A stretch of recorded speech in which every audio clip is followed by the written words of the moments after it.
ప్రయోజనాలు కలగడం జరిగిందనమాట.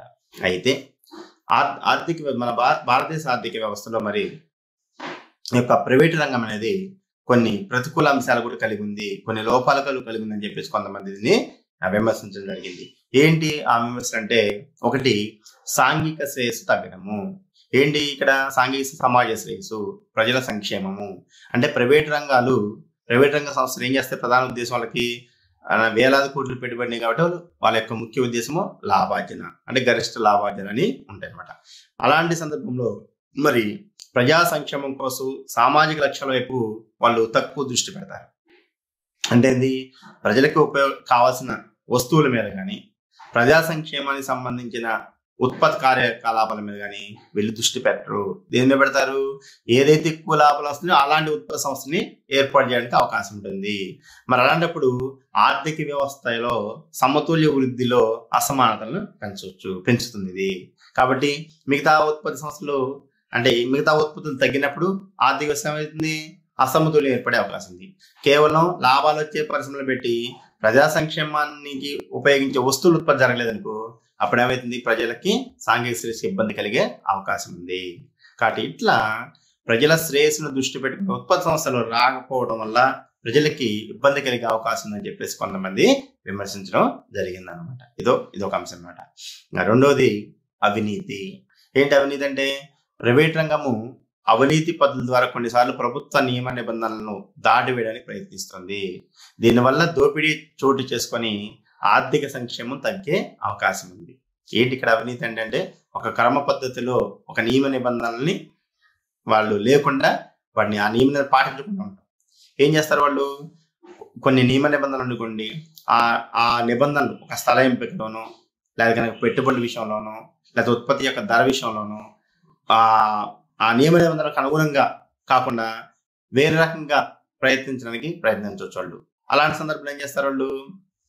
అవినీతి పద్ధతులు అంటే ప్రభుత్వానికి అధికారులకి ఏదో రకంగా లంచం ఆపు చూపడము, ఇతర లేకపోతే కనుక సదుపాయాలు సౌకర్యాలు ఆశ చూపి ఆ యొక్క నియమ నిబంధనలను తప్పించుకొని వాళ్ళు ఉత్పత్తి చేసే అవకాశం ఉంది. దీనివల్ల ఏమైతుంది? దోపిడీ చోటు చేసుకొని అవినీతి పెరిగి ఆర్థిక శ్రేయస్సు తగ్గే అవకాశం ఉంటుంది. కాబట్టి ఇది ఒక మైనస్ అన్నమాట. కాబట్టి మరి ప్రైవేట్ వ్యక్తులు ప్రభుత్వ అధికారులని మరి ఇక్కడ అవినీతి పద్ధతి ద్వారా ఆ నియమ నిబంధన తొంగలో తొక్కి అవకాశం ఉంది. ఇట్లా కూడా ప్రజా శ్రేయస్సు దెబ్బతినే అవకాశం ఉందని చెప్పేసి విమర్శించబడింది. ఇంకా దీంతో పాటు లాబియింగ్. ఏంటి లాబియింగ్ అంటే? లోపాయకారి ఒప్పందాలు చేసుకోవటం. లోపల పైకి ఒక రకంగా ఉంటుంది నిబంధనలు, లోపల జరిగేది ఒక రకంగా ఉంటుంది అన్నమాట. కార్మిక ఉత్పాదకతను ప్రభావితం చేసే లాబియింగ్ ప్రైవేట్ రంగ సంస్థల్లో కూడా సాధారణ సమస్యగా ఉండవచ్చు. అంటే కార్మికుల్ని నియమించడంలో కానీ, లేదా కనుక ఇతర ఉత్పాదక కార్యక్రమాల్లో కానీ ప్రభుత్వంతో వీళ్ళు లోపాయకారి ఒప్పందాలు అంటే లోపల ఒప్పందాలు చేసుకొని మనకి మధ్య క్విడ్ ప్రోక్రో అని అంటే నీకేమిస్తున్నాం మాకేమిస్తాం, మీకు ఈ బెనిఫిట్ జరిపిస్తాం, మేము మా యొక్క సంస్థకి ఎలాంటి బెనిఫిట్ ఇస్తారు, ఇట్లా లోపాయకారి ఒప్పందాల వల్ల కూడా మరి ఇక్కడ ఆర్థిక వ్యవస్థలో కొంత మరి సంక్షేమాన్ని తగ్గించే అవకాశాలు, తర్వాత అవినీతికి పాల్పడే అవకాశాలు ఉన్నాయని చెప్పేసి మనం చెప్పుకోవచ్చు. ఇలాంటివి కూడా జరగవచ్చు అనమాట. ఏ స్థలాన్ని విషయంలో కానీ, లేదా పెట్టుబడుల విషయంలో ఇట్లా లాబింగ్ జరిగే అవకాశం ఉంది. ప్రభుత్వ ధనం దుర్వినియోగపరిచే అవకాశం ఉందని చెప్పేసి కూడా ఇక్కడ ఒక విమర్శ ఉందన్నమాట. దీంతో పాటు దుర్వినియోగం. ఏంటి ఇక్కడ? ఉత్పత్తిలో దుర్వినియోగము, తక్కువ నాణ్యతలో వస్తువులను సరఫరా చేయడము, పన్నులు ఎగవేసేందుకు ఖాతాలు తారుమారు చేయడం వల్ల ప్రభుత్వాలకు లాభాలు రాకపోగా ద్రవ్యపరం నష్టం జరిగే అవకాశం కూడా ఉంది ప్రైవేటీకరణ వల్ల. ఏంటి? ఉత్పత్తి అంటే వనరులు సరిగా ఉపయోగించలేకపోవడము, లేదా వస్తువులు కొద్దిగా నాణ్యత తక్కువ చేసి ధర ఎక్కువ చెల్లించడము, ధర ఎక్కువ నిర్ణయించడము. అంటే నాణ్యత గల వస్తువులు కూడా ధర తగ్గించడం. ఎందుకంటే వాళ్ళే ప్రైవేట్ రంగ సంస్థలే తయారు చేస్తున్నాయి కాబట్టి, పోటీ సంస్థల్లో వాళ్ళే కాబట్టి వాళ్ళు నాసిరకం వస్తువులు కూడా అధిక ధరలకు విక్రయించే లాభాలు పొందే అవకాశం ఉంది. అదేవిధంగా పన్నులు ఎగవేసేందుకు తారుమారు చేయడం ఖాతాలని. ఏం చేస్తారు? రోజుకి ఒక ఫర్ ఎగ్జాంపుల్ చిన్న వ్యాపారస్తులు ఉన్నారు, వాళ్ళ రోజుకి వాళ్ళకి 5,000 రూపాయలు అమ్మినా కానీ అమ్మక పన్ను ఉంటుంది, దానికి సేల్స్ ట్యాక్స్ అని. కానీ 5,000 అమ్మినా కానీ 1,000 రూపాయలే అమ్మినట్టు చూపించి ఆ 4,000 రూపాయలకు సంబంధించి అమ్మక పన్ను వాళ్ళు ప్రభుత్వానికి చెల్లించుకొని ఉంటాం. దీనివల్ల ఏమైంది, ప్రభుత్వానికి నష్టం జరుగుతుంది అనమాట. ఎందుకంటే మనం చూస్తున్నాం, ఫర్ ఎగ్జాంపుల్ ఇప్పుడు మన ప్రతి ఒక్క షాప్లో పోయి అనేక రకాల వస్తువులు కొనుగోలు చేస్తున్నాం. కొనుగోలు చేసినప్పుడు తప్పనిసరిగా మనం ఏం చేయాలి, దానికి సంబంధించిన మనం రసీదు తీసుకోవాలి. ఒక కిరాణా షాప్కి పోయిన, పెద్ద కిరాణా షాప్కి పోయినప్పుడు ఏం చేస్తారో ఒక్కోసారి వాళ్ళు మనం ఒక 5,000 రూపాయలు సరుకులు కొంటాం. మనకి ఆ రిసీప్ట్ తన వాళ్ళ షాపుల మీద పేరు మీదుగా ఇవ్వట్లా చాలా సంస్థలు ఏమో, మనం కూడా తీసుకోము. దానివల్ల రోజుకు వాడు మరి 50,000 సరుకు అమ్మినప్పటికీ ఆ యొక్క కిరాణా షాప్ సంబంధించి వాడు 50,000 అమ్మితే అమ్మకం ట్యాక్స్ ఎంత అమ్మితే ఎంత కట్టాలని గవర్నమెంట్కి ఉంటుంది అనమాట. 50,000 కడితే దాని ట్యాక్స్ ఒక 1,000 రూపాయలు కట్టాలి అని ఉందనుకోండి. సో దాని ఏం చేస్తున్న అతను ఎలాంటి రిసిప్ట్ ఇవ్వట్లేదు కాబట్టి అతను 10,000 అమ్మినట్టు రాసి ఆ 1,000 బదులు 100 రూపాయలు కట్టే అవకాశం ఉంటుంది. అంటే మిగతా 900 ఏం చేస్తుండో అతను మరి ప్రభుత్వానికి ఎగవేస్తున్న పన్నులు. కాబట్టి ప్రైవేటు రంగంలో మరి పన్నులు ఎగవేయటం కోసం ఆ యొక్క ఖాతాలని, ఆ బుక్స్ ని తారుమారు చేసే అవకాశం ఉండడం వల్ల ప్రభుత్వానికి లాభం రాకపోకుండా నష్టం కూడా జరిగే అవకాశం, అంటే వచ్చే ఆదాయం కూడా రాదనమాట. ఇట్లా దుర్వినియోగం జరిగే అవకాశం కూడా ఉంది ప్రైవేట్ రంగంలో అని చెప్పేసి కొంత విమర్శలకి ఉందన్నమాట ఇది. కాబట్టి ఇట్లా ఇదొక సమస్య. ఇంకా 5వ అంశము అధిక ధరలు. ఏంటి, ప్రైవేటు సంస్థలు తమ ఉత్పత్తులకు అధిక ధరలు కూడా వసూలు చేసే అవకాశం ఉంది. ఎందుకంటే ఈ ఉత్పత్తులకు ప్రభుత్వ రాయితీలు వర్తించవు. దీనివల్ల వినియోగదారుల సంక్షేమం తగ్గుతుంది. ఏంటి ఇక్కడ, వీళ్ళు ధరలు అధికంగా కూడా ఉండొచ్చు. ఉత్పత్తి ధరలు ఎందుకు అధికంగా ధర ఉండవచ్చు అంటే, ప్రభుత్వం ప్రైవేట్ రంగ సంస్థలు సబ్సిడీలు ఇవ్వదు. మనకి ఇవ్వనప్పుడు సబ్సిడీ అంటే ఏంది, మార్కెట్ ధర కంటే తక్కువ అందించడం సబ్సిడీ. ఫర్ ఎగ్జాంపుల్ ఈరోజు మనం రేషన్ షాప్లో ఎగ్జాంపుల్ ఉన్నాయి. ప్రభుత్వం రేషన్ దుకాణాలు ఉంది, చౌకతున్నారు. మనం అక్కడ 1 కేజీ రైసు మనకు రూపాయికి ఇస్తుంది గవర్నమెంట్. కానీ అదే రైస్ మనం మార్కెట్లో కొనాలంటే 15 రూపాయలు 20 రూపాయలు ఉంటుంది దాదాపుగా. అంటే మార్కెట్ 20 రూపాయలు ఉంటుంది, ప్రభుత్వం ఇచ్చేది రూపాయికి ఇస్తుంది. ఎందుకని అంటే పేద ప్రజలు ఉన్నారు కాబట్టి ప్రభుత్వం మిగతా ఏదైతే ఒక 15 రూపాయలు అనుకోండి కేజీ, మిగతా 14 రూపాయలు సబ్సిడీ రూపంలో ప్రభుత్వం భరించి, మిగతా 14 రూపాయలు ప్రభుత్వము సబ్సిడీ రూపంలో భరించి మిగతా 1 రూపాయికి ఇస్తుంది మనకి. అదే కనుక ఆ చౌక ధరల దుకాణం లేదనుకోండి, అదే వస్తువుని ప్రైవేట్ వ్యక్తులు, అదే బియ్యాన్ని ప్రైవేట్ వ్యక్తుల దగ్గర కొనాలంటే మనం ఎంత కొంటాను, 15 నుంచి 20 రూపాయలు కొనే అవకాశం ఉంది. అంటే ఇప్పుడు ధర ఎక్కువ ఉన్నట్టే అక్కడ. కాబట్టి ఈ యొక్క సబ్సిడీ అనేది ప్రైవేట్ రంగానికి ఉండదు కాబట్టి వాళ్ళ ఉత్పత్తులకి మరి అధిక ధరను చెల్లించవలసి వస్తుంది. ఎందుకు చెల్లించాలంటే ఇలాంటి రాయితీలు వర్తించవు కాబట్టి. దీనివల్ల వినియోగదారుల యొక్క సంక్షేమం తగ్గే అవకాశం ఉంది. కాబట్టి ప్రైవేటీకరణ అనేది ప్రజల సంక్షేమాన్ని మెరుగుపరుస్తుందా లేదా తగ్గిస్తుందా అనేది మనం చెప్పలేము. ఎవరిని బట్టి ఉంటుంది అది, ఆ ప్రైవేట్ సంస్థ లేదా ఉత్పత్తి సంస్థ ఏమేం చర్యలు తీసుకుంటుంది దాన్ని బట్టి మరి ఒక వినియోగదారుని సంక్షేమం, ప్రజల సంక్షేమం అనేది ఆధారపడి ఉంటుందని చెప్పేసి మనం చెప్పుకోవచ్చు. కాబట్టి ప్రైవేటీకరణ వల్ల కొన్ని ప్రయోజనాలు ఉన్నప్పటికీ కొన్ని లోపాలు ఉండే అవకాశం ఉందని చెప్పేసి దీని మీద కొంత విమర్శ అనమాట. అయితే దీనిలో కొన్ని లోపాలు ఉన్నప్పటికీ ప్రైవేటీకరణ అనేది భారతదేశంలో ముఖ్యమైన పాత్ర పోషించి సాంప్రదాయ ప్రజాస్వామ్య విధానాల మార్పుకు సహాయపడింది. ఎందుకంటే ఇంకా పాత విధానాలని మనం అవలంబించకుండా కొత్త విధానాలు, ఈ యొక్క నమూనాలు, ఆర్థిక సంస్కరణలు ప్రవేశపెట్టడం వల్ల మరి ఆర్థిక వ్యవస్థ కొద్దిగా ముందుకు వెళ్ళడానికి అవకాశం ఉంది. సరే, ప్రతి వ్యవస్థలో కూడా లేదా ప్రతి ఒక్క విధానంలో కొంత లోపాలు ఉంటాయి. కానీ ఆ లోపాలను సరి చేసుకుంటే మనకి ప్రయోజనాలు ఎక్కువగా కలిగే అవకాశం ఉంది. సో కాబట్టి ఈ యొక్క ఆర్థిక సంస్కరణ సరళీకరణ కానీ ఈ యొక్క ప్రైవేటీకరణ అనేది మనకి మరి కొంత ఆర్థిక వ్యవస్థలో పారిశ్రామికంగా అభివృద్ధి చెందడానికి అవకాశం కల్పించిందని మనం చెప్పుకోవచ్చు. సో దీంట్లో భాగంగా మనకి ఒకటి మరి పెట్టుబడుల ఉపశమనం అని చెప్పుకుంటాం మనం ప్రైవేటీకరణలో భాగంగా. ఏంటి, ప్రభుత్వ రంగ సంస్థల వాటాలను పూర్తిగా లేదా పాక్షికంగా కొంత భాగాన్ని ప్రైవేట్ రంగానికి విక్రయించడాన్ని మనం పెట్టుబడుల ఉపశమనం. అంటే ఏం చేస్తున్నాం, ప్రభుత్వ రంగంలో వాటాలని కొన్ని ఏం చేస్తున్నాం, అమ్మేస్తున్నాం. అమ్మటం వల్ల మనకి పెట్టుబడిని ఉపశమనించుకోవడం, ఆ డబ్బులు వస్తున్నాయి. సో మరి ఈ యొక్క ప్రైవేట్ రంగానికి విక్రయించడం ద్వారా వచ్చిన డబ్బులు ఏదైతుందో ఆ డబ్బుని మనం ఏం చేస్తున్నాం, ఎందుకు చేస్తున్న పెట్టుబడుల ఉపశమనం ఎందుకు చేయాల్సి వచ్చిందంటే, దీని ద్వారా అంటే ఈ యొక్క పెట్టుబడుల ఉపశమనం ద్వారా సేకరించిన నిధులని మనం కొన్ని ప్రయోజనాల కోసం వాడుకుందాం అనే ఉద్దేశంతో ప్రభుత్వం ఈ యొక్క పెట్టుబడుల ఉపశమనాన్ని ప్రకటించడం జరిగింది. ఎందుకు అంటే మన దగ్గర మూలధన పెట్టుబడులు తక్కువనే కాబట్టి ఉపశమనించుకున్నాం, ప్రైవేట్ రంగానికి అప్పగిస్తున్నాం వాటాలను కొంత. సో దానికి వచ్చిన డబ్బు ఏం చేస్తున్నాం మనం మళ్ళీ పారిశ్రామిక రంగ అభివృద్ధికి ఖర్చు పెడతాం. ఏంటి, అందులో పారిశ్రామిక విత్త పునర్నిర్మాణ బోర్డు ఒకటి ఏర్పాటు చేసి ఆ యొక్క బోర్డులో పారిశ్రామిక రుగ్మత కలిగిన నష్టాలతో మూసివేసిన పరిశ్రమలకు సమస్యలు పరిష్కరించడం. ఏంటి, ఆర్థిక వ్యవస్థలో ప్రభుత్వ రంగ సంస్థలు కొన్ని పారిశ్రామిక రుగ్మత గురైనవి, అంటే నష్టాలతో చూసినాయి, అనేక సమస్యలు ఉన్నాయి. సో ఆ సమస్యల్ని పరిష్కరించడం కోసం ఒక బోర్డును ఏర్పాటు చేశారు, BIF అని, పారిశ్రామిక విత్త పునర్నిర్మాణ బోర్డు. ఆ యొక్క పెట్టుబడుల ఉపశమనం వచ్చిన డబ్బుల్ని ఆ బోర్డుకి ఇచ్చేసి ఏదైతే నష్టాలతో ఉన్న పరిశ్రమలు ఉన్నాయో లేదా మూసివేసిపడిన పరిశ్రమలు ఉన్నాయో వాటి సమస్యలు పరిష్కరించడం కోసం ఆ యొక్క పెట్టుబడులను ఉపయోగించడం అనేది జరుగుతుంది. రెండోది, ప్రభుత్వ రంగ సంస్థలను పునర్నిర్మించడము మరియు ఆధునీకరించడము. అంటే ప్రభుత్వ రంగ సంస్థలు ఏదైతే ఇంకా ప్రభుత్వ రంగంలో నడుస్తున్నాయో కొన్ని సంస్థలు, ఆ సంస్థలకి సంబంధించిన ఏమన్నా అంటే తిరిగి ఏమన్నా మార్పులు చేయాలంటే ఆ మార్పులు చేయడము, వాటిలో కొత్త యంత్రాన్ని ఆధునిక పద్ధతుల్ని ప్రవేశపెట్టడం కోసం ఆ యొక్క పెట్టుబడుల ఉపశమనం ద్వారా వచ్చిన ధనాన్ని ఉపయోగించేలా చర్యలు తీసుకోవడం జరిగిందనమాట. అదేవిధంగా మూడో అంశము, ప్రభుత్వ రంగ సంస్థల రుణాన్ని పరిష్కరించడం. అంటే ప్రభుత్వ రంగము పరిశ్రమల ఏర్పాటులో తన దగ్గర పెట్టుబడులు ఉన్నప్పుడు ఇతర సంస్థల నుంచి కూడా అప్పులు తీసుకొచ్చింది, రుణాలు తీసుకొచ్చింది. సో మరి ఆ యొక్క ప్రభుత్వ రంగ సంస్థలు నష్టాలతో ఉన్నాయి కాబట్టి ఆ రుణాలను సరిగా తీర్చలేకపోయింది. సో కాబట్టి ఈ యొక్క పెట్టుబడుల ఉపశమనం ద్వారా వచ్చిన డబ్బుని, ఈ యొక్క పెట్టుబడిని ఏదైతే కనుక ప్రభుత్వ రంగం పరిశ్రమల కోసం అప్పులు చేసిందో, రుణాలు చేసిందో, ఆ రుణాలని మాఫీ చేసే విధంగా ఈ యొక్క పెట్టుబడుల ఉపశమనం ద్వారా వచ్చిన ధనాన్ని ఉపయోగించాలని చెప్పేసి నిర్ణయం తీసుకోవడం జరిగింది. ఇట్లా ప్రభుత్వ ప్రైవేటు భాగస్వామ్యాన్ని తీసుకురావడం ద్వారా ప్రభుత్వ రంగ యూనిట్ల ఉత్పత్తి వ్యయాన్ని తగ్గించి వాటి సామర్థ్యాన్ని మెరుగుపరిచి ఆధునిక సాంకేతిక విజ్ఞానాన్ని కూడా పెంచుకొని తద్వారా ఉత్పత్తుల్లోనూ మరియు సేవల నాణ్యతలోని మెరుగుపరచాలని చెప్పేసి ఈ యొక్క ప్రైవేటీకరణ నిర్ణయం తీసుకోవడం జరిగింది ప్రభుత్వము. ఇట్లా మన భారతదేశంలో ప్రైవేటీకరణ, పెట్టుబడుల ఉపశమనం ద్వారా నూతన పరిశ్రమల ఏర్పాటుకు ప్రభుత్వ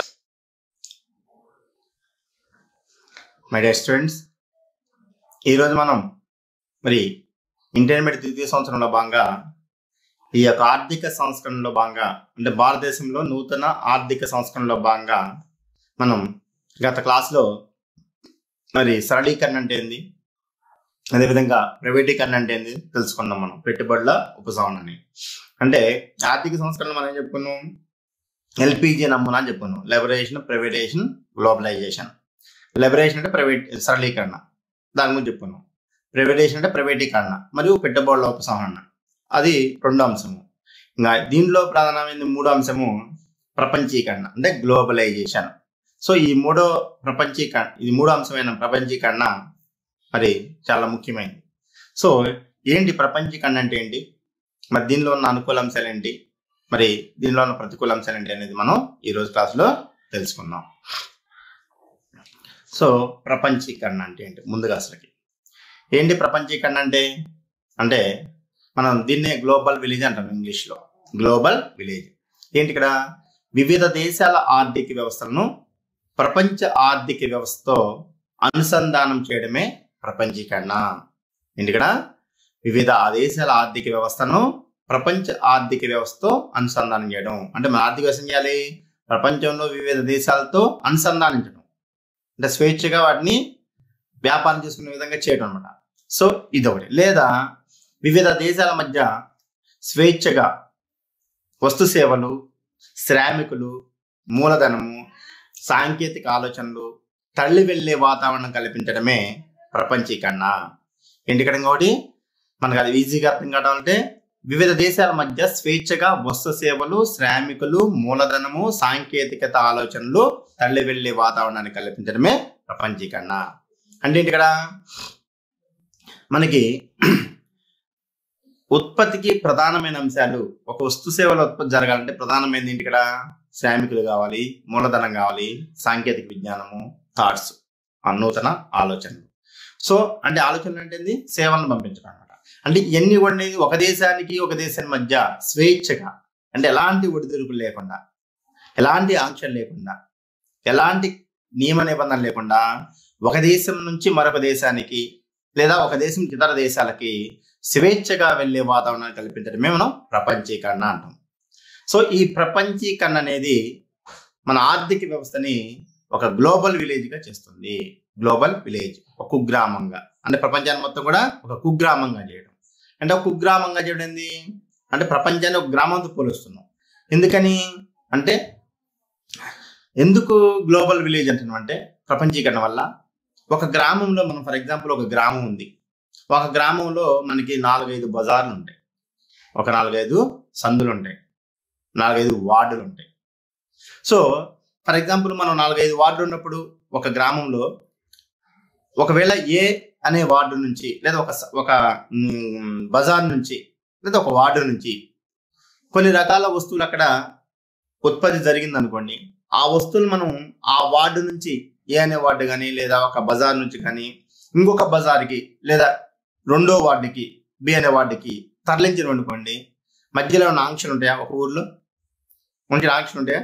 అంటే ఆ ఊర్లో ఏ మూల నుంచి ఇంకొక మూలకైనా వస్తు సేవలను కానీ లేదా ఏదైనా పరికరాలు కానీ తీసుకెళ్ళడానికి ఆంక్షలు ఉంటాయి, గ్రామంలో ఉండవు.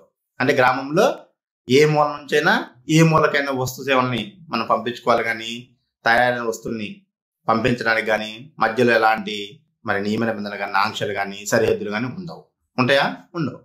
అట్లే ఒక గ్రామంలో వస్తు సేవల మారకంలో ఒక ప్రాంతం నుంచి ఒక ఏరియా నుంచి ఇంకొక ఏరియాకి, ఒక బజార్ నుంచి ఇంకొక బజార్కి, ఒక వార్డు నుంచి ఇంకొక వార్డుకి తరలించడానికి ఎలాంటి ఆంక్షలు అయితే ఉండవో అట్లే ప్రపంచంలో కూడా వివిధ దేశాల మధ్య వస్తు సేవలు కానీ శ్రామికులు కానీ మూలధనం కానీ ఒక దేశం నుంచి ఇంకొక దేశానికి పంపించే టైంలో ఎలాంటి ఆంక్షలు నియమ నిబంధనలు లేకుండా చేయడమే ప్రపంచీకరణ యొక్క ముఖ్య ఉద్దేశము. ఈ ప్రపంచీకరణ వల్ల ప్రపంచాన్ని మొత్తం కూడా ఒక గ్రామంగా చేయాలనేది ఆలోచన కలిగి ఉంటాం. ఇది ప్రపంచీకరణ అంటే అన్నమాట. మనకి ఎగ్జామ్లో 2 మార్క్స్ అడుగుతారు ఒక్కోసారి ప్రపంచీకరణ అంటే ఏంటని. కాబట్టి వివిధ దేశాల మధ్య స్వేచ్ఛగా వస్తు సేవలు, శ్రామికులు, మూలధనము, సాంకేతికత, ఆలోచనలు తరలి వెళ్లే వాతావరణం కల్పించడమే ప్రపంచీకరణ. అంటే ఈ ప్రపంచీకరణ ఏం చేస్తుంది? ప్రపంచాన్ని ఒక గ్రామంగా, గ్లోబల్ విలేజ్ గా, ఒక కుగ్రామంగా, ఒక గ్రామంగా మార్చేస్తుంది.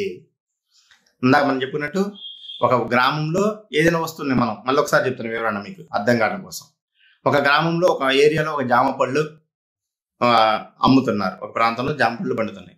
ఆ జామ పళ్ళని ఆ యొక్క ప్రాంతం నుంచి ఏ అనే ప్రాంతంలో పండుతుంది, ఏ అనే వార్డులో, సి అనే వార్డుకు, డి వార్డుకు తరలించాలి ఆ జామ పండ్లని.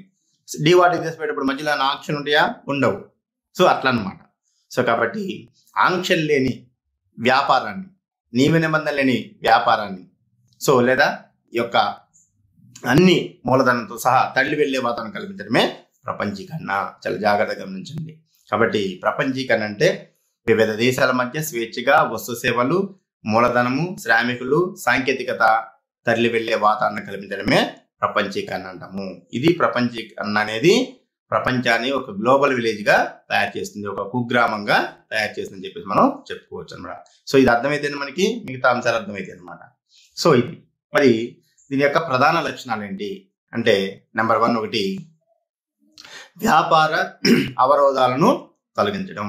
ఎందుకు ప్రపంచీకరణ చేయాలి? మనం నూతన ఆర్థిక సంస్కరణలో భాగంగా మనం ఎల్పిజి నమూనాని అనుసరిస్తూ లిబరేషన్, సరళీకరణ, ప్రైవేటీకరణ, అదేవిధంగా ప్రపంచీకరణ, గ్లోబలైజేషన్, ఎల్పిజి జీలో గ్లోబలైజేషన్, ప్రపంచీకరణ మనం అనుసరిస్తున్నాం. ఎందుకు? దీని యొక్క లక్షణాలు ఏంటి? ప్రపంచీకరణ యొక్క లక్షణాలు అంటే వ్యాపార అవరోధాలను తొలగించడం. ఏంటి వ్యాపార అవరోధాలు అంటే? వాణిజ్య అవరోధాలు దేశాల మధ్య వస్తు సేవల మరియు సేవల స్వేచ్ఛా ప్రవాహాన్ని పరిమితం చేశాయి. అంటే ఇంతకుముందు ఏం చేసింది ఈ ప్రపంచీకరణ ప్రవేశపెట్టక ముందు? అంటే ఒక దేశం నుంచి మరొక దేశానికి వస్తు సేవలు తరలి వెళ్ళాలన్నా కానీ, శ్రామికులు కానీ, మూలధనం కానీ, టెక్నాలజీ సాంకేతిక విజ్ఞానం కానీ తరలి వెళ్ళాలంటే కొన్ని నియమ నిబంధనలు ఉండేవి. సో వాటిని తొలగించడం ఇక్కడ అంటే స్వేచ్ఛగా పోకుండా పరిమితం చేయడం వల్ల పారిశ్రామిక రంగ అభివృద్ధి కుంటుపడుతుంది కొన్ని దేశాల్లో. సో కాబట్టి గ్లోబలైజేషన్ అనేది భారతదేశం మరియు ఇతర దేశాల మధ్య వస్తువులు మరియు సేవలు సజావుగా మార్పిడి జరిగే వాతావరణాన్ని సృష్టించింది. మనం చెప్పుకున్నప్పుడు వస్తువులు ఏంటంటే ముందర ఇతర దేశాలకు మనం పంపించవచ్చు, ఇప్పుడు ఇతర దేశ వస్తువులు కూడా మన దేశంలోకి దిగుమతి చేసుకునే విధంగా స్వేచ్ఛగా వాతావరణం కల్పించడం జరిగింది. భారతీయ పరిశ్రమలు తమ మార్కెట్లను విదేశాల్లో విస్తరించడానికి అపారమైన అవకాశాలు కల్పించింది. ఎందుకని? మన దేశం నుంచి కానీ ఇతర దేశాల నుంచి కానీ మనకు స్వేచ్ఛగా ప్రవేశించవచ్చు అంటున్న వస్తు సేవల్ని. కాబట్టి మనం ఏం చేసిన ఇప్పుడు ఆంక్షలు లేదు కాబట్టి మన దేశంలో ఉత్పత్తి అయ్యి మిగులు ఉన్న వస్తు సేవలని మనం ఇతర దేశాల మార్కెట్కు తరలించి మనం ఇతర దేశాల్లో కూడా మార్కెట్లను ఏర్పాటు చేసుకోవడానికి ఈ ప్రపంచీకరణ అనేది తోడ్పడటం జరిగింది. దీనివల్ల ఏమైనా మన దేశ మార్కెట్లు విస్తరించినాయి అన్నమాట. సో మనకి విదేశీ మార్కెట్ ఏమో మన యొక్క ఆర్థిక వ్యవస్థలకు వచ్చేస్తుంది. సో కాబట్టి ఇట్లా తమ మార్కెట్లను విస్తరించడానికి అపారమైన అవకాశాలు కల్పించింది. అదేవిధంగా సంస్థల యొక్క పోటీ వల్ల వినియోగదారులకు నాణ్యమైన వస్తువులు తక్కువ ధరలకు లభిస్తున్నాయి. వినియోగదారులకు ఏం చేస్తున్నాయి? నాణ్యమైన వస్తువులు తక్కువ ధరకు లభిస్తున్నాయి. ఏమైంది? ఇప్పుడు ప్రపంచీకరణ జరిగింది. మన దేశ మార్కెట్లు ఇతర దేశాలకు వస్తు సేవల్ని తీసుకెళ్ళవచ్చు. అదేవిధంగా ఇతర దేశాల మార్కెట్లు సంస్థలు మన దేశానికి వస్తువులు తరలించవచ్చు. సో కాబట్టి మన దేశంలో ఉత్పత్తి అయిన ఒక వస్తువు ఇతర దేశానికి వస్తువు రెండు ఏమైతే పోటీలు పడతాయి ఇక్కడ. సో వాళ్ళు కూడా అమ్మడానికి మన దేశానికి వస్తున్నారు, మన వస్తువులు కూడా అమ్ముకోవడానికి ఇక్కడ అవకాశం ఏర్పడింది. సో ఈ పోటీ క్రమంలో వినియోగదారులు ఏం చేస్తారు? ఎవరిదైతే నాణ్యమైన సరుకు ఉందో, ఎవరైతే కనుక తక్కువ ధర ఉందో ఆ వస్తువులు కొంటారు. అప్పుడు ఏం చేసి ఈ సంస్థలు మార్కెట్లు పెరిగేసరికి ఒక దేశంలో ఒకళ్ళొకళ్ళు పోటీ పడి నాణ్యమైన వస్తువుని తక్కువ ధరకు అందుబాటులోకి రావడం జరిగింది. దీనివల్ల ఏమైంది? వినియోగదారులకు కూడా లాభం చేకూరింది అనమాట. కాబట్టి ఇట్లా ప్రపంచీకరణ అనేది మరి వ్యాపార అవరోధాలను తొలగించింది. అంటే మన దేశంలోని సంస్థలకు ఇతర దేశాల మార్కెట్లు నడపడానికి అవకాశం కలిపింది. అదేవిధంగా సంస్థలు పోటీ పడతాయి కాబట్టి ఎందుకని ఇతర దేశాల మార్కెట్లను ఏర్పరచుకోవడంలో తమ వస్తువులను ఎక్కువ డిమాండ్ క్రియేట్ చేసుకోవాలనే ఆలోచనతో ఏం చేస్తాయి? ఇతర సంస్థల కంటే తమ సంస్థల యొక్క వస్తువు నాణ్యత ఉండాలి, ధర తక్కువ ఉండాలి అనే కాన్సెప్ట్తో నాణ్యమైన వస్తువును తక్కువ ధరకు అందిస్తూ వినియోగదారులకు కూడా లాభం చేకూరే విధంగా చేయడం జరిగింది ఈ యొక్క ప్రపంచీకరణ. ఇది ఒక అంశము. ఇంకా రెండో అంశము విదేశీ ప్రత్యక్ష పెట్టుబడులకు ప్రోత్సాహము. ఏంది? పెట్టుబడులు వచ్చేసింది మన దేశంలోకి. ఈ యొక్క ఎల్పిజి నూతన ఆర్థిక సంస్కరణ కంటే ముందు మన దేశంలోకి పెట్టుబడులు తీసుకురావాలన్నా సాంకేతిక విజ్ఞానాన్ని తీసుకురావాలన్నా కానీ కఠిన నియమ నిబంధనలు ఉండేవి. విదేశీ పెట్టుబడిని మన దేశంలోకి రానిచ్చేవాళ్ళు కాదు, విదేశీ సాంకేతిక విజ్ఞానాన్ని రానిచ్చేవాళ్ళు కాదు. కానీ ఈ యొక్క నూతన ఆర్థిక సంస్కరణలు ఇట్లా పెట్టుబడుల్ని రావడానికి, సాంకేతిక విజ్ఞానం రావడానికి అవకాశం కల్పించింది. ప్రపంచీకరణ వల్ల మన యొక్క భారతీయ పరిశ్రమల్లో విదేశీ ప్రత్యక్ష పెట్టుబడులకు దారితీసింది. భారతదేశంలో తక్కువ వేతనాల వద్ద అధిక శ్రామికుల లభ్యత కారణంగా ఉత్పత్తి వ్యయం తగ్గి విదేశీ పెట్టుబడిదారులకు అనుకూలమైన పెట్టుబడి గమ్యస్థానంగా మన దేశం మారిందనమాట. ఏమైంది ఇక్కడ ఇప్పుడు మనకి అంటే ఎప్పుడైతే కనుక స్వేచ్ఛా ప్రవేశం కల్పించినమో సంస్థలకు కానీ మూలధనానికి కానీ సాంకేతిక విజ్ఞానం కానీ విదేశీ పెట్టుబడిదారులు ఏం చేశారంటే మన దేశంలోకి రావడానికి అవకాశం వచ్చింది. ఎందుకని? మన దేశంలో అధిక జనాభా ఉంది కాబట్టి శ్రామికుల స్థాయి కూడా సప్లై కూడా ఎట్లుంటది? ఎక్కువ ఉంటది. కాబట్టి శ్రామికుల సప్లై ఎక్కువ ఉన్నప్పుడు, ఎక్కువ శ్రామికులు ఉన్నప్పుడు తక్కువ వేతనాల దగ్గరే మనకి ఎక్కువ మంది శ్రామికులు లభ్యమవుతారు. అలాంటప్పుడు ఉత్పత్తి కాస్ట్ ఏమైంది? తగ్గింది, ఉత్పత్తి వ్యయం తగ్గింది అనుకో పెట్టుబడిదారులకు అనుకూలమే కదా. కాబట్టి వాళ్ళు వచ్చి పెట్టుబడులు పెట్టడానికి అవకాశం కల్పించింది ఇక్కడ. కాబట్టి మన దేశము పెట్టుబడులకు గమ్యస్థానంగా మారింది. అదేవిధంగా విదేశీ బ్యాంకుల పోటీ కారణంగా బ్యాంకింగ్ సామర్థ్యం కూడా మెరుగుపడింది. అంటే విదేశీ సాంకేతిక విజ్ఞానము పెట్టుబడులను ఆకర్షిస్తున్నాం, విదేశీ బ్యాంకులు కూడా మన దేశంలోకి రావడం జరిగింది అనమాట. కాబట్టి అది బ్యాంకింగ్ సామర్థ్యం పెరిగి పెట్టుబడులు పెరగడానికి అవకాశం కల్పించింది ఇక్కడ.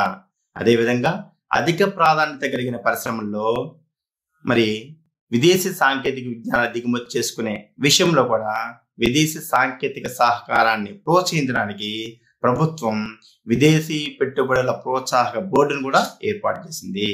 ఏం జరిగింది? దీంతో పాటు ఈ ప్రపంచీకరణ, ఈ నూతన ఆర్థిక సంస్కరణ వల్ల మన దేశంలోకి విదేశీ పెట్టుబడులు కూడా అవకాశం వచ్చింది, బ్యాంకింగ్ వ్యవస్థ వచ్చింది.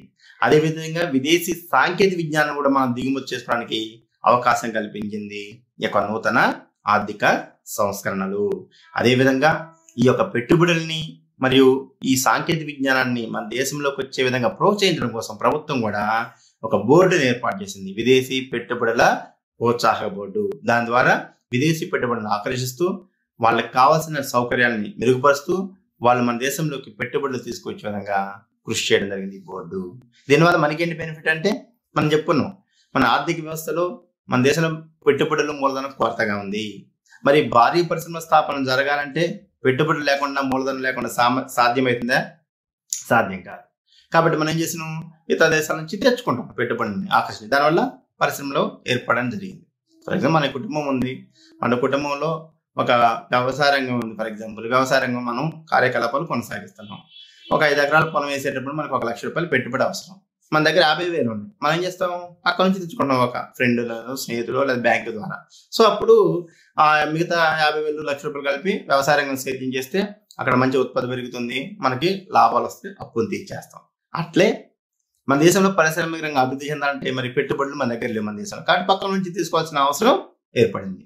కాబట్టి విదేశాల నుంచి మన దగ్గరికి పెట్టుబడులు, సాంకేతిక విజ్ఞానం రావడంతో మన దేశంలో పారిశ్రామిక రంగం యొక్క మరి సామర్థ్యం పెరగడం అనేది జరిగింది. సో ఇదొక అంశము, చాలా ముఖ్యమైన అంశం. పెట్టుబడుల్లో ప్రోత్సాహం జరిగింది ప్రపంచీకరణ వల్ల. ఇంకా 3వ అంశము సామర్థ్యాన్ని ప్రోత్సహించడం. ఏంటి, విదేశీ ఉత్పత్తిదారులు చౌకైన మరియు ఉన్నతమైన నాణ్యమైన వస్తువులతో పోటీ పడటానికి దేశీయ పరిశ్రమలను ప్రపంచ స్థాయిలో పోటీని ఎదుర్కోవడానికి సమర్థవంతంగా ఉండేలా ప్రపంచీకరణ ప్రోత్సహించింది. ఏం జరిగింది ఇక్కడ మనకి, ఎప్పుడైతే మన దేశంలోకి విదేశీ పెట్టుబడిదారుని, విదేశీ సాంకేతిక విజ్ఞానాన్ని, బహుళజాతి సంస్థల్ని మరి ఆహ్వానించడం జరిగిందో, ఇప్పుడు దేశీయ పరిశ్రమలకు ఏమైంది, పోటీ ఏర్పడింది. అంటే మన దేశంలో తయారు చేసే సంస్థలు ఉన్నాయి, ఉత్పత్తి చేసే సంస్థలు, ఆ సంస్థలకి ఇతర దేశాల నుంచి సంస్థల మధ్య పోటీ ఏర్పడింది. పోటీ ఏర్పడంతో మన దేశ పరిశ్రమ కూడా ఏం చేసింది, ఇప్పుడు ఆ పరిశ్రమ యొక్క పోటీని ఎదుర్కోవాలంటే మనం కూడా ఏం చేయాలి, ఆధునిక పద్ధతుల వైపు, ఆధునిక సాంకేతిక విజ్ఞానం వైపు, నాణ్యమైన వస్తువులు ఉత్పత్తి చేయడం వైపు ఆలోచన చేస్తాం మనం. సో చేయడంతో ఏమైంది, మనం కూడా ఆలోచన చేసి వాటిని పోటీని ఎదుర్కొనేలా మన పరిశ్రమ యొక్క సామర్థ్యం కూడా పెరగడం జరిగింది అనమాట. సో ఇది అంటే మన దేశ పరిశ్రమలకు ఊతాన్ని ఇచ్చింది కదా, సామర్థ్యాన్ని పెంచడానికి, అంటే ఇది ప్రేరేపించింది అనమాట. ఇతర విదేశీ సంస్థలు మన దేశ పరిశ్రమల యొక్క సామర్థ్యాన్ని పెంచడానికి ప్రేరేపించింది అనమాట. సో ఇట్లా మన దేశ పరిశ్రమలు కూడా మరి ఆ దేశపు పోటీని తట్టుకునే విధంగా తయారు కావడం జరిగింది. ఎగ్జాంపుల్ మన ఇప్పుడు ఫర్ ఎగ్జాంపుల్ మనకు ఒక కళాశాల ఉంది, ఒక విద్యార్థి మరి మంచి ఫస్ట్ క్లాస్ విద్యార్థి ఉండు, అదేవిధంగా ఒక నార్మల్ విద్యార్థి ఉండడం అనుకుందాం మనం. ఈ నార్మల్ విద్యార్థి ఫ్రెండ్షిప్, ఈ ఫస్ట్ క్లాస్ విద్యార్థితో ఫ్రెండ్షిప్ చేస్తున్నప్పుడు ఏమైంది, వాడికి బాగా మార్కులు వస్తున్నాయి, మనం కూడా ఆ మార్కులు కొంత గెయిన్ కావాలి, ఎందుకంటే మనం వాడిని ఆదర్శంగా తీసుకోవాలనే ఉద్దేశంతో వీడి ముద్దు ఎక్కువ చదివి కనీసం వాటితో పోటీ పడడానికి ఆలోచిస్తాడు.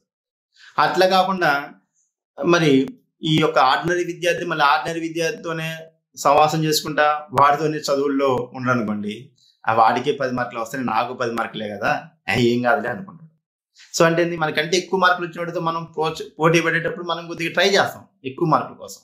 సో అట్లే ఇక్కడ మన దేశంలో మరి పరిశ్రమలు ఏమైందంటే అప్పటి వరకు కూడా పోటీ లేదు, ఇక్కడెక్కడ పరిశ్రమలతో వాటి పోటీ ఏర్పడింది. కానీ ఇప్పుడు దేశాలతో అభివృద్ధి చెందిన దేశాల నుంచి వచ్చే సంస్థలతో పోటీ పడటానికి వచ్చేసరికి వీళ్ళ సామర్థ్యాన్ని పెంచుకోవాల్సిన అవసరం ఏర్పడింది. కాబట్టి మన దేశ మరి ఉత్పత్తి సంస్థల యొక్క పరిశ్రమల యొక్క సామర్థ్యాన్ని పెంచే విధంగా ఈ యొక్క ప్రపంచీకరణ తోడ్పడిందని చెప్పేసి మనం మై డియర్ స్టూడెంట్స్, ఈరోజు మనం ఇంటర్మీడియట్ ద్వితీయ సంవత్సరంలో భాగంగా పారిశ్రామిక రంగం యొక్క పాఠ్యాంశం నుంచి అతి ప్రధానమైన మరి మన ఆర్థిక వ్యవస్థనే సమూలమైన మార్పుల్ని తీసుకొచ్చింది పారిశ్రామిక వ్యవస్థలో.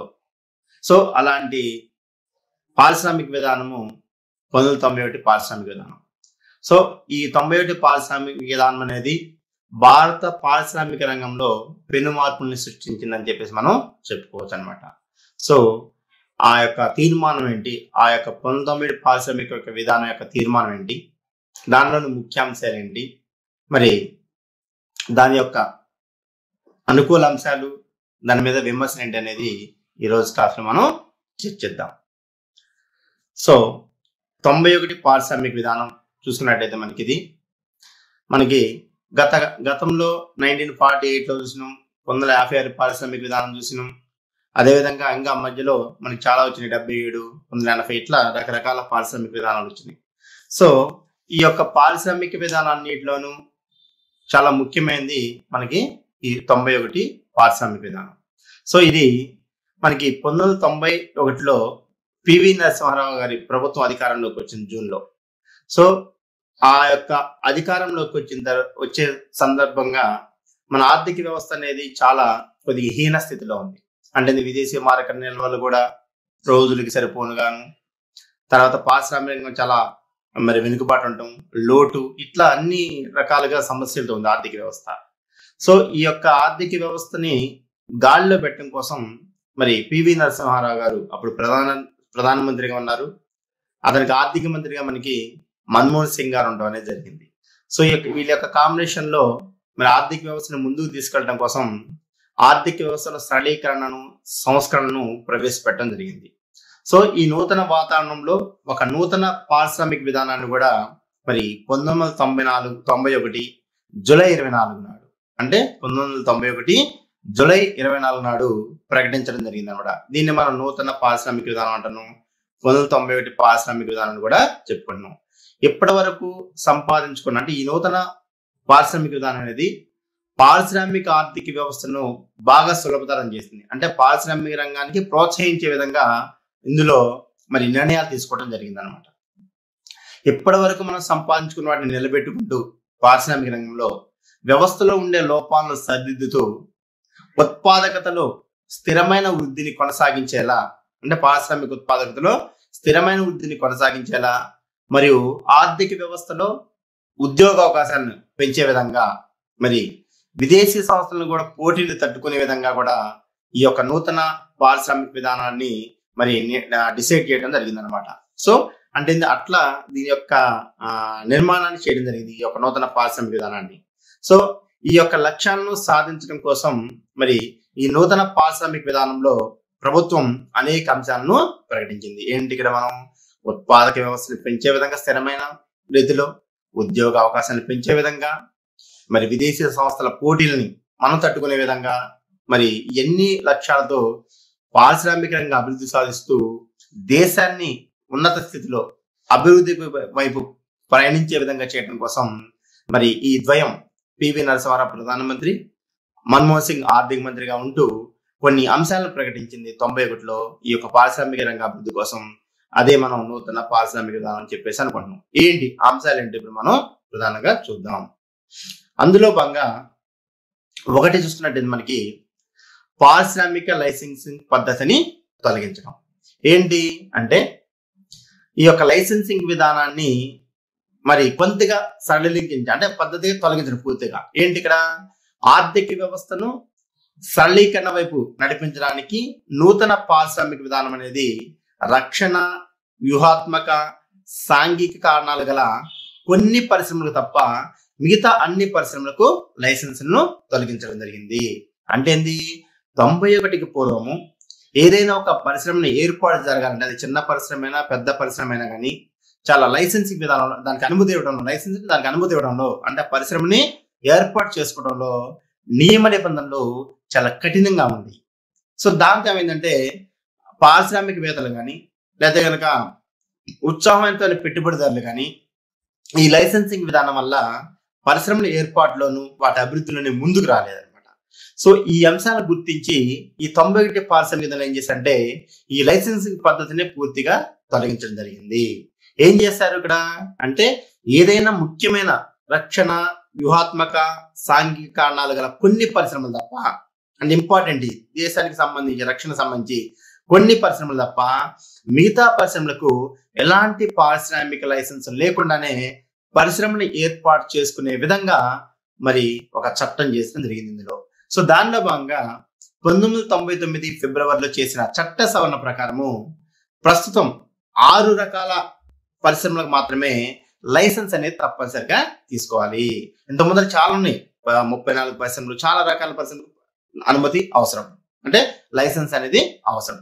కానీ ఏం చేసింది, ఇది కఠినంగా ఉండటం వల్ల నియమ నిబంధనలు మనం అనుకున్నట్టు పరిశ్రమల ఏర్పాటుకి ముందుకు ఎవరు రావట్లేదు కాబట్టి ఈ అంశాలు గుర్తించేసింది.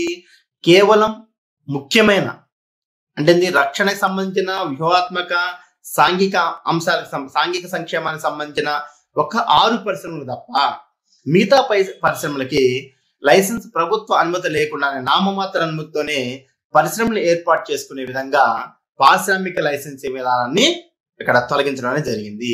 ఏంటి 6 పరిశ్రమలు అంటే ఆల్కహాల్ తయారు చేసే పరిశ్రమలు, సిగరెట్లు, హానికరమైన రసాయనాలు, మత్తు పదార్థాలు, ఫార్మాస్యూటికల్స్ అంటే మెడిసిన్ సంబంధించి, ఎలక్ట్రానిక్స్, ఏరోస్పేస్ అంటే మనకి విమాన సంబంధించిన పరికరాలు, అదేవిధంగా దేశ రక్షణకు అవసరమైన పరికరాలు, పారిశ్రామిక పేలుడు పదార్థాలు మొదలైనవి అనమాట. ఇట్లా 6 ప్రధానమైన పరిశ్రమలు మాత్రమే ప్రభుత్వం యొక్క అనుమతి తప్పనిసరి. ఎందుకంటే అవి దేశ రక్షణకు సంబంధించినవి, సమాజశ్రీకి సంబంధించిన పరిశ్రమలు కాబట్టి అవి వ్యూహాత్మక పరిశ్రమలు కాబట్టి, అంటే ఉన్న పరిశ్రమలన్నింటిలో కూడా కేవలం 6 పరిశ్రమలు తప్ప మిగతా పరిశ్రమలకు నామమాత్రమైన అనుమతితో పరిశ్రమలు ఏర్పాటు చేసుకునే విధంగా లైసెన్సింగ్ విధానాన్ని తొలగించడం జరిగింది అనమాట.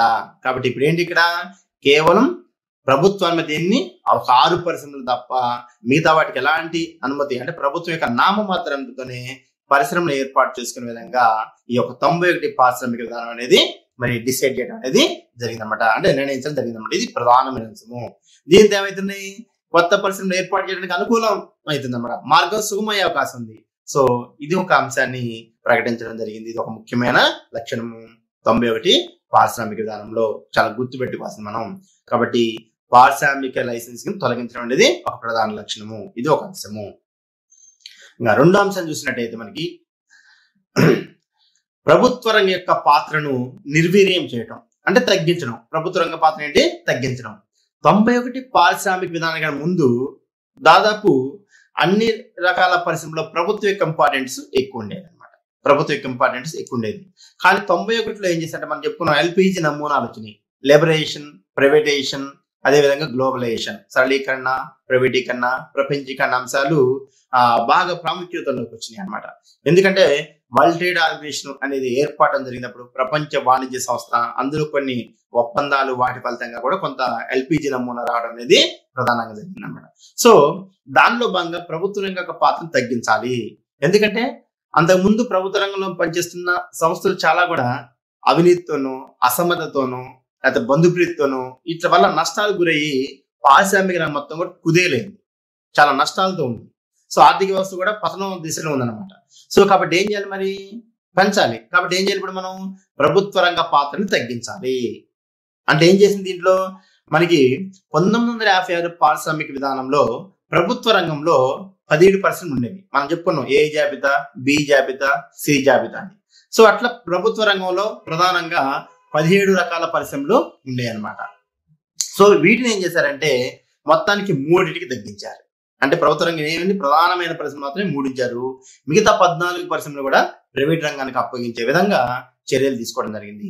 ఆ 3 కూడా ఏంటి ఇక్కడ అంటే ప్రధానమైనవి. అంటే ఇది ఒకటి ఆయుధాలు, ఆయుధ సామగ్రి, రక్షణకు సంబంధించిన పరికరాలు. ఎందుకంటే ఆయుధాలు కానీ, ఆయుధ సామగ్రి కానీ, దేశ రక్షణ సంబంధించిన పరికరాలు అయితే అవి ప్రైవేట్ రంగానికి అప్పగించడం అనుకోండి, మిస్యూజ్ అయ్యే అవకాశం ఉందన్నమాట.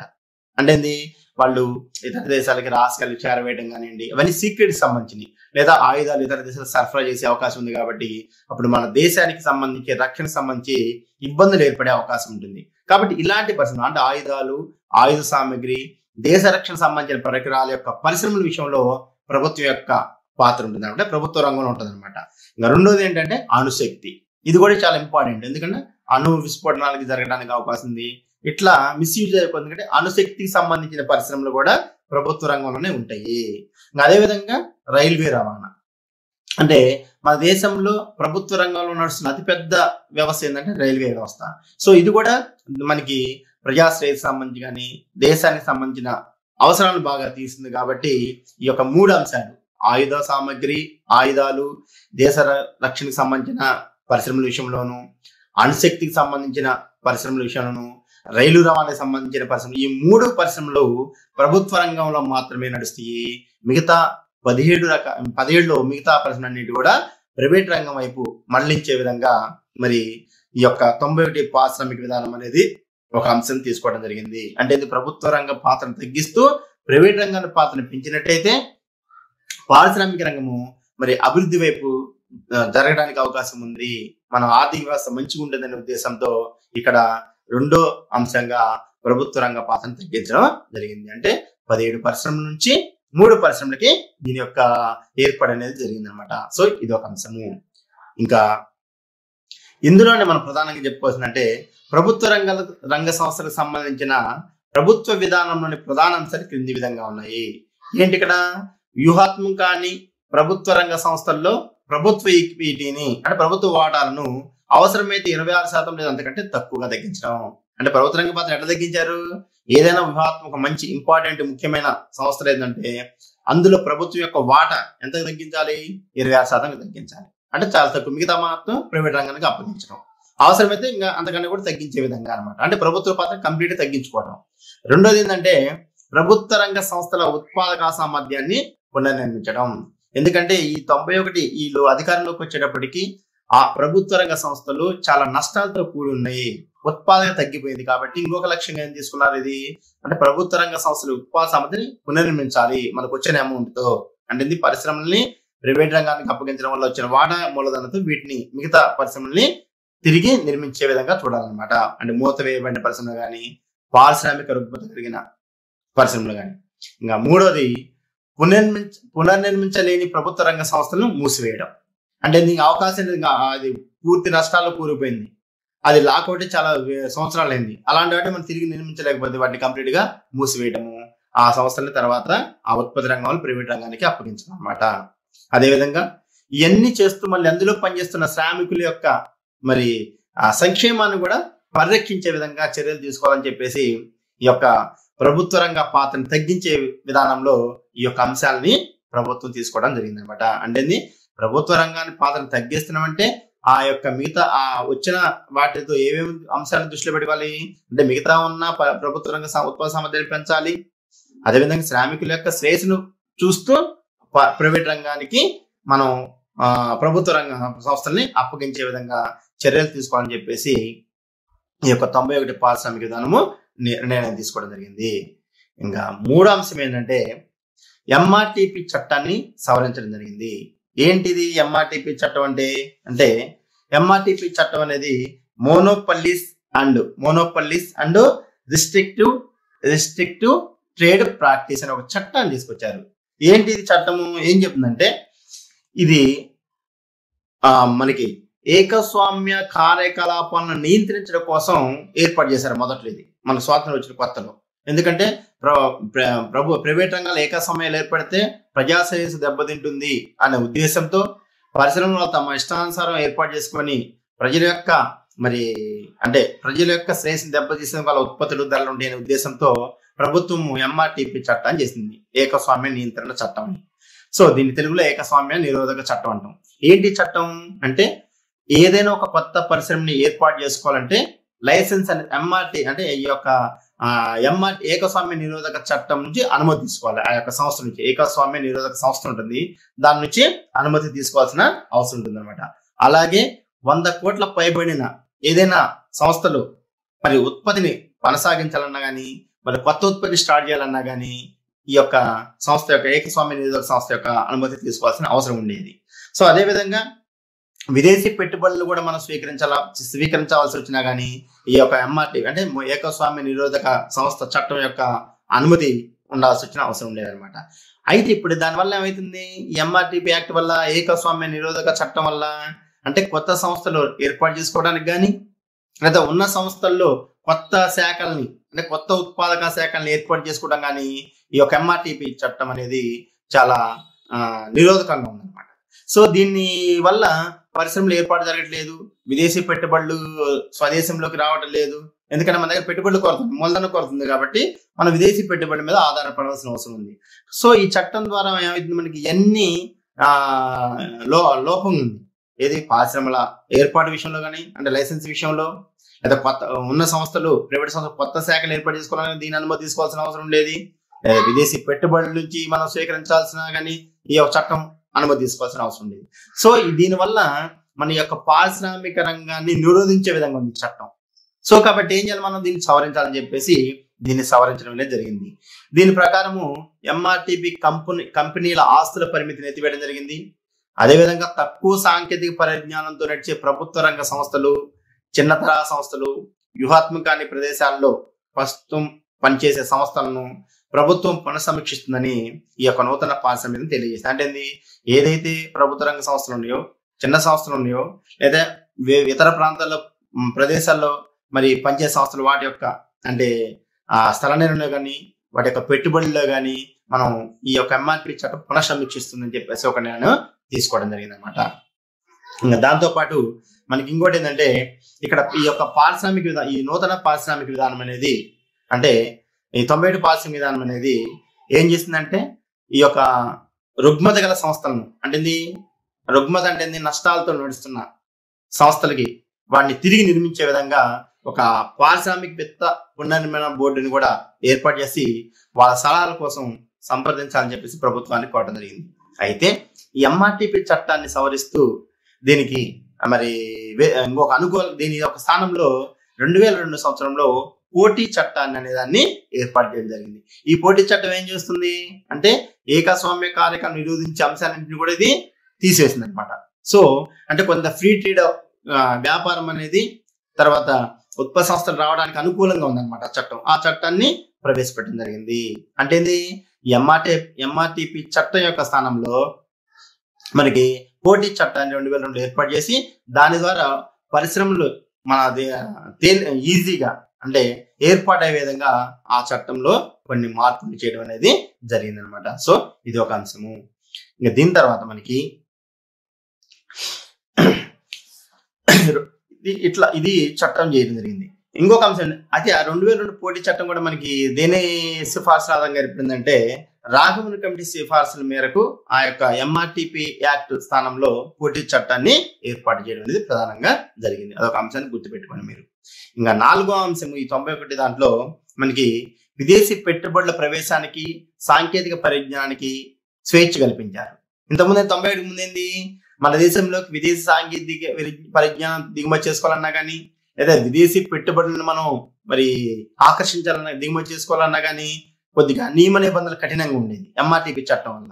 సో దాన్ని ఏం చేశారు, తొలగించి దాని స్థానంలో పోటీ చట్టాన్ని చేశారనమాట. దాంట్లో ఏం చేశారు, ఈ విదేశీ పెట్టుబడిని మన దేశంలోకి అనుమతించే విధంగా అదేవిధంగా సాంకేతిక విజ్ఞానాన్ని కూడా మన దేశంలో తీసుకొచ్చే విధంగా ఆ యొక్క చట్టం చేయడం జరిగింది. అంటే మేలైన సాంకేతిక పరిజ్ఞానం కోసం ఆధునికీకరణ కోసం ఎగుమతులను అంతర్జాతీయ ప్రమాణాలతో వస్తు సేవలను సమకూర్చుకోవడానికి మనం విదేశీ ప్రత్యక్ష పెట్టుబడి ప్రవాహాన్ని పెంచడానికి ప్రభుత్వం నిర్ణయించి మరి దానికి అనుబంధంగా అంటే దేశీయ కృషికి అనుబంధంగా అవస్థాపన సౌకర్యాల్లో కూడా విదేశీ పెట్టుబడిని ప్రోత్సహించాలని చెప్పేసి ఈ యొక్క 91 పారిశ్రామిక విధానం నిర్ణయం తీసుకుంది.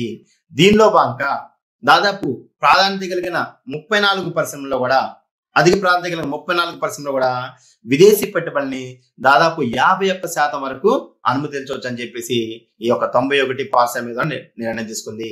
అంతకుముందు విదేశీ సాంకేతిక పరిజ్ఞానాన్ని అనుమతించేవాళ్ళు కాదు, మన దేశంలోకి విదేశీ పెట్టుబడిని అనుమతించేవాళ్ళు కాదు. దాని మీద కఠిన నియమ నిబంధనలు ఉన్నది. ఎంఆర్టీపీ యొక్క చట్టం యొక్క అంటే సంస్థ యొక్క అనుమతి తీసుకోవాల్సిన అవసరం ఉండేది. కానీ ఇప్పుడు ఏం చేశారు, దాన్ని తొలగించి మనం అధిక ప్రాధాన్యత కలిగిన దాదాపు 34 పరిశ్రమల్లో విదేశీ పెట్టుబడులను మనం స్వీకరించవచ్చు 51% వరకు ప్రభుత్వ అనుమతి లేకుండానే. అంటే 100% పెట్టుబడులు పెడతంటే దాంట్లో 50% కంటే పైన అంటే 51% అంటే 50 కంటే పైన పెట్టుబడుల్ని ఇతర దేశాల నుంచి మనం మరి ఆకర్షించవచ్చు అని చెప్పేసి ఈ యొక్క 91 పారిశ్రామిక విధానం నిర్ణయం తీసుకుంది. అంటే ఈ 91 పారిశ్రామిక విధానం వల్ల విదేశీ పెట్టుబడిని మనం తీసుకోవచ్చు, విదేశ సాంకేతిక పరిజ్ఞానం కూడా మన దేశంలోకి స్వేచ్ఛగా అనుమతించే విధంగా చేయడం జరిగింది. దీనివల్ల ఏమవుతుంది, మన దగ్గర మూలధన కొరత ఉంది, పెట్టుబడి కొరత ఉంది. కాబట్టి మన పెట్టుబడికి అనుకూలంగా కొంత విదేశీ పెట్టుబడులు వస్తే పరిశ్రమలు ఏర్పాటు చేయడానికి చాలా ఈజీగా ఉంటుంది అనమాట. అదేవిధంగా మన దగ్గర సాంకేతిక విజ్ఞాన కొరత ఉంది కాబట్టి ఇతర దేశాల నుంచి మనం యంత్ర పరికరాలని టెక్నాలజీని దిగుమతి చేసుకోవడం వల్ల మనం నాణ్యమైన వస్తువులు కూడా ఉత్పత్తి చేయడానికి అవకాశం ఏర్పడుతుంది. సో దానికోసం ఈ యొక్క విదేశీ పెట్టుబడిని సాంకేతిక విజ్ఞానాన్ని మన దేశంలోకి స్వేచ్ఛగా వచ్చే విధంగా అంటే దాదాపు అధిక ప్రాధాన్యత కలిగిన 34 పరిశ్రమలో 51% కంటే 51% పెట్టుబడుల్ని ప్రభుత్వ అనుమతి లేకుండానే మనం మరి తీసుకోవచ్చు అని చెప్పేసి ఈ యొక్క పారిశ్రామిక విధానం ఒక నిర్ణయం తీసుకోవడం జరిగింది. దాని తర్వాత పారిశ్రామిక స్థల నిర్ణయంలో ఏంటి, 1 మిలియన్ జనాభా కంటే ఎక్కువ ఉన్న నగరాలను మినహాయిస్తే లైసెన్స్ తప్పనిసరిగా తీసుకోవాలనే నిబంధనను మినహాయిస్తే పరిశ్రమలు స్థాపించడానికి కేంద్రం నుంచి ఎటువంటి పారిశ్రామిక అనుమతి తీసుకోవాల్సిన అవసరం లేదని నూతన పారిశ్రామిక విధానము తెలియజేస్తుంది. ఏంటి, 91కి ముందు ఏదైనా ఒక సంస్థని స్థాపించాలంటే ఒక ప్రాంతంలో అక్కడ మరి పర్మిషన్ అవసరం. ఎందుకంటే అక్కడ జనాభా ఎట్లుంది, అక్కడ పర్యావరణ పరిస్థితులు ఏంది, అక్కడ ప్రజలకి ఈ పరిశ్రమలో ఎలాంటి అంటే ఇబ్బందులు ఉన్నాయి అవన్నీ కూడాతో ఇబ్బందిగా ఉండేది ఆ పరిశ్రమలో ఏర్పాటు చేయడానికి స్థలం. కానీ ఇప్పుడు ఏం చేసింది, 1 మిలియన్ జనాభా కంటే ఎక్కువ నగరాలు మినాయిస్తే, అంటే మిగతా మిలియన్ జనాభా కంటే తక్కువ చిన్న చిన్న నగరాల్లో ఎలాంటి ప్రభుత్వ అనుమతి లేకుండా మనం పరిశ్రమల్ని స్థాపించుకోవచ్చు. కానీ ఎప్పుడు అనుమతి తీసుకోవాలంటే మిలియన్ జనాభా కంటే ఎక్కువ ఉన్న నగరాన్ని అనుకోండి, అక్కడ ఇబ్బంది కలిగే పరిస్థితి ఉంటే అప్పుడు మాత్రమే ఆ యొక్క పరిశ్రమల ఏర్పాటులో స్థలానికి సంబంధించిన నిర్ణయాలను తీసుకోవాల్సిన అవసరం. ఇంకా మనకి ఇందులో ప్రధానమైనది 6వ అంశము, ఇక్కడ 91 పారిశ్రామిక విధానంలో తప్పనిసరిగా మార్చే క్లాజ్ను తొలగించడం జరిగింది. ఏంటి తప్పనిసరిగా మార్చే క్లాజ్ అంటే, మనకి ఈ యొక్క పారిశ్రామిక రంగానికి సంబంధించి పెట్టుబడిలో ఎక్కువ భాగం బ్యాంకులు, విత్త సంస్థలు ఏం చేశాయంటే రుణాల రూపంలో సమకూర్చాయి. ఏది పరిశ్రమలకి కొత్తగా ఏర్పాటు చేసుకున్న టైంలో వాళ్ళకి కావాల్సిన పెట్టుబడులు బ్యాంకులు, విత్త సంస్థలు రుణాల రూపంలో ఇచ్చాయి. అయితే ఈ రుణాలు ఇచ్చేటప్పుడు ఏం చేశారంటే తప్పనిసరిగా ఒక మార్చే క్లాజును తప్పనిసరి చేసింది. ఏంటి ఆ క్లాజు అంటే, ఒకవేళ ఈ యొక్క బ్యాంకులు కానీ విత్త సంస్థలు కానీ రుణాల రూపంలో ఇచ్చినప్పుడు, ఒకవేళ వీళ్ళు కూడా యాజమాన్యంగా అందులో ఉందాం అనుకుంటే ఆ పారిశ్రామిక సంస్థల్లో యాజమాన్యంగా ఉందామని బ్యాంకులు కానీ విత్త సంస్థలు కానీ భావిస్తే, అందులో ఆ యొక్క రుణాలలో కొంత భాగాన్ని వాటాల రూపంలో మార్చుకునే సదుపాయం అనేది తప్పనిసరిగా ఉండాలని ఒక నిబంధన ఉండేది రుణాలు ఇచ్చేటప్పుడు. ఓకేనా? ఏంటి, బ్యాంకులు కానీ విత్త సంస్థలు కానీ పరిశ్రమలకి పెట్టుబడులు పెట్టేటప్పుడు ఏమని కండిషన్ పెట్టాయి అంటే, ఒక క్లాజ్ చేర్చినందులో ఏమని, ఒకవేళ మాకు యాజమాన్యం కానీ ఉండాలని భావిస్తే అందులో మేము ఇచ్చిన రుణాల్లో కొంత భాగం మాకు వాటాల రూపంలో, అంటే యజమానిగా ఈక్విటీ రూపంలో సదుపాయం ఉండాలని ఒక నిబంధన పెట్టడం జరిగింది అప్పటి కాలంలో. అయితే ఆ క్లాజ్ని ఏం చేశారంటే ఈ యొక్క నూతన పారిశ్రామికలో తొలగించడం జరిగింది. ఎందుకని, వాళ్ళకి ఇష్టమైతే ఇస్తే అవసరం లేదు, కానీ తప్పనిసరిగా ఉండాలని పెట్టేసరికి ఏమైంది, అక్కడ పారిశ్రామిక సంస్థల మీద విత్తంలో కొద్దిగా ఇబ్బంది కలిగే అవకాశాలు ఉన్నాయి. సో కాబట్టి అట్లాంటిది లేకుండా ఈ యొక్క 91 పారిశ్రామిక విధానం అనేది ఒక నిర్ణయం తీసుకుంది. అంటే వాళ్ళకి రుణాలు ఇచ్చిన సంస్థలకి తప్పనిసరిగా వాటాలు ఇవ్వాల్సిన అవసరం అనేది లేదు ఈ యొక్క 91 పారిశ్రామిక విధానం ప్రకారము. సో ఇలాంటి ప్రధానమైన అంశాలతో 91 పారిశ్రామిక విధానాన్ని ఏర్పాటు చేయడం జరిగింది. అయితే ఈ విధానము మరి పారిశ్రామిక వాతావరణంలో అందుబాటులో ఉన్న వ్యవస్థ, ఉద్యమిత్వ నైపుణ్యాలను మంచిగా ఉపయోగించుకుంటూ మార్కెట్లో ఎక్కువ స్నేహపూర్వకంగా ఉండాలని సూచించడం జరిగింది. పరిశ్రమలు కూడా వేగవంతంగా వృద్ధి చెందాలని ఈ నూతన పారిశ్రామిక విధానం అనేది భావించడం జరిగింది. అయితే ఈ యొక్క పారిశ్రామిక విధానం మంచిది ఉన్నప్పటికీ దీంట్లో కొన్ని అనుకూల అంశాలు, దీని మీద కొంత విమర్శ కూడా ఉంది. మరి ఈ పారిశ్రామిక విధానం యొక్క అనుకూల అంశాలు ఏంటి మనకి అని చూద్దాం. ఏంటి, ఒకటి ఇక్కడ మనం ఈ యొక్క 91 పారిశ్రామిక విధానం అనేది మరి ఆర్థిక వ్యవస్థ మీద, సమాజం మీద కొంత మంచి ప్రభావం చూపించింది అని చెప్పేసి కొంతమంది వాదించారు. అదేవిధంగా కొన్ని ప్రతికూల ప్రభావాలు ఉన్నాయని కూడా చెప్పారు. అవేంటి, అనుకూల ప్రభావం ఏంటి, మరి ఆ యొక్క ప్రతికూల ప్రభావం ఏంటి చూద్దాం. ఒకటి, నెంబర్ 1 ఏంటి, సృజన అనుకూల విధానాల్లో అనుకూల ప్రభావం 91 పారిశ్రామిక విధానం అనేది దేశ ఆర్థిక వ్యవస్థ మీద, సమాజం మీద ఎలాంటి అనుకూల ప్రభావం చూపించింది. అందులో భాగంగా ఒకటి ఏంటంటే, సృజనాత్మకత మరియు నవకల్పనలు తప్పనిసరైనవి. పరిశ్రమలకి పరిశోధన మరియు అభివృద్ధిపై నిరంతరంగా శ్రద్ధ వహించడంతో సాంకేతిక పరిజ్ఞానం పెరుగుతుంది. వస్తువుల రూపకల్పనలో సృజనాత్మక తీసుకురావడానికి పరిశోధన అభివృద్ధిపై పరిశ్రమలు దృష్టి పెట్టినాయి. ఏంటి, ఇక్కడ మనకి ఎప్పుడైతే కనుక విదేశీ సంస్థలు పెట్టుబడులు రావడం జరిగిందో ఏం చేయాలి, మరి విదేశీ సంస్థలు పోటీని తట్టుకోవడానికి మనకి నవకల్పనలు ప్రవేశపెట్టాల్సిన అవసరం ఏర్పడింది సృజనాత్మకత. దానివల్ల ఏమైంది, ఇక్కడ పరిశోధన అభివృద్ధిపై కూడా పరిశ్రమలు దృష్టి పెట్టి నైపుణ్యం గల వస్తువులను కూడా తయారు చేయడానికి అవకాశం కలిగింది అనమాట. సాంకేతిక విజ్ఞానం పెరగడానికి అవకాశం కలిగింది ఈ ఈ యొక్క 91 పారిశ్రామిక విధానం వల్ల. ఎందుకంటే మనకు కావాల్సిన విదేశీ పెట్టుబడులు వచ్చినాయి, స్థలంలో ఫ్రీ ఉంది మనకి. కాబట్టి పరిశ్రమలు ఏం చేసినట్టే పరిశోధన శిక్షణలపై దృష్టి పెట్టి నూతన విధానాలని, నవకల్పనల్ని అందుబాటులో తెచ్చుకునే విధంగా తయారైన పరిశ్రమలు. ఇదొక అంశము. ఇంకా రెండో అంశం ఏంటంటే, ఈ 91 విధానం అనేది తర్వాత నాణ్యత అనే అంశానికి చాలా గుర్తింపు వచ్చింది. అంటే వస్తువుల యొక్క తయారీ నుండి వినియోగదానికి చేరే వరకు అన్ని స్థాయిలోనూ మొత్తం నాణ్యతను కొనసాగించడమే దృష్టి సారించింది. ఎప్పుడైతే కనుక మన దేశంలోకి విదేశీ సంస్థలు, సాంకేతిక విజ్ఞానము, పెట్టుబడులు రావడం జరిగిందో ఏం చేశారు అంటే ఫ్రీ ట్రేడ్ అయింది, సరళీకరణ ఆర్థిక విధానం నుంచి 91తో పాటు. సో ఇతర సంస్థలు కూడా మన దేశంలోకి రావడానికి అనుకూల మార్గాలు ఏర్పడినాయి. ఎందుకంటే విదేశీ పెట్టుబడులు 51% కంటే ఎక్కువ వచ్చింది, అంటే దాదాపు విదేశీ సంస్థలు కూడా మన దేశంలోకి అడుగుపెట్టినట్టే. సో కాబట్టి అప్పుడు ఏమైంది, విదేశాల యొక్క పోటీ, బహుళజాతి సంస్థల యొక్క పోటీ ఎదుర్కోవాలంటే మరి నాణ్యమైన వస్తువులను కూడా తయారు చేస్తేనే మన దేశ పరిశ్రమలు ఆ పోటీని ఎదుర్కోగలిగింది. కాబట్టి ఏం చేశారు, నాణ్యమైన వస్తువులను ఉత్పత్తి